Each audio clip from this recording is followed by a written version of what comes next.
Debate for democracy chairman ও ATN বাংলার বার্তা পরিচালক হাসান আহমেদ চৌধুরী কিরণের পিতা বিশিষ্ট ব্যবসায়ী আলহাজ মকবুল আহমেদ চৌধুরীর প্রথম জানাজা সকালে মরহুমের জন্মস্থান লক্ষ্মীপুর জেলার রামগঞ্জের রসুলপুর গ্রামে অনুষ্ঠিত হয়েছে।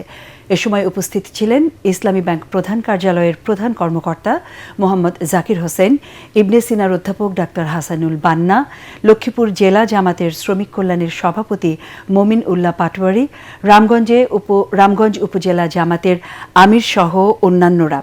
দ্বিতীয় জানাজা বাদ এশা মোহাম্মদপুর সলিমুল্লাহ রোড সংলগ্ন ঈদগাহ মাঠে অনুষ্ঠিত হবে। জানাজা শেষে মরহুমকে মোহাম্মদপুরের ঈদগাহ মাঠ কবরস্থানে দাফন করা হবে। আজ আসর ওয়াক্ত থেকে এশার নামাজের আগ পর্যন্ত মরহুমকে ঢাকায় মোহাম্মদপুর শেরশাহসুরি রোডের বাসায় সর্বজনের শ্রদ্ধা নিবেদনের জন্য রাখা হবে। গতকাল সোমবার বিকেল 5:30টায় হৃদরোগে আক্রান্ত হয়ে রাজধানীর ইউনাইটেড হাসপাতালে তিনি মৃত্যুবরণ করেন। মৃত্যুকালে তার বয়স হয়েছিল 85 বছর।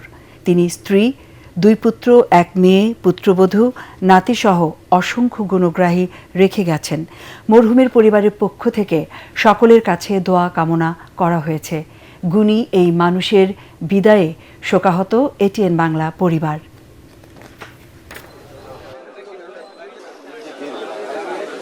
আমরা চাই এখানে একটা কমপ্লেক্স হোক। আমরা চাই না সরকারি অর্থে কোনো বিল্ডিং হোক যে বিল্ডিংটি ভেঙে পড়ে, বিল্ডিং এর প্লাস্টার ঠিক থাকে না। আমরা চাই এখানে আমাদের মেয়েদের জন্য একটা খেলার মাঠের মতো ব্যবস্থা হোক, একটা ছোট্ট মসজিদ হোক, নামাজ হোক, সবকিছু আমরা চাই। আমার বাবার আজকে এই জানাজার সময় আপনাদের কাছে বলছি, আপনারা সবাই সহযোগিতা করলে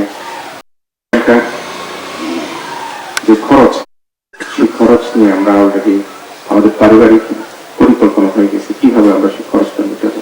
আমি তার বড় চলে এসে আপনার কাছে ক্ষমা প্রার্থনা করছি। আমার বাবা জানতে অজান্তে ভুলবশত কোথাও কাগজে কিছু কষ্ট দিয়ে থাকে, আপনারা আমার বাবাকে ক্ষমা সুন্দর দৃষ্টি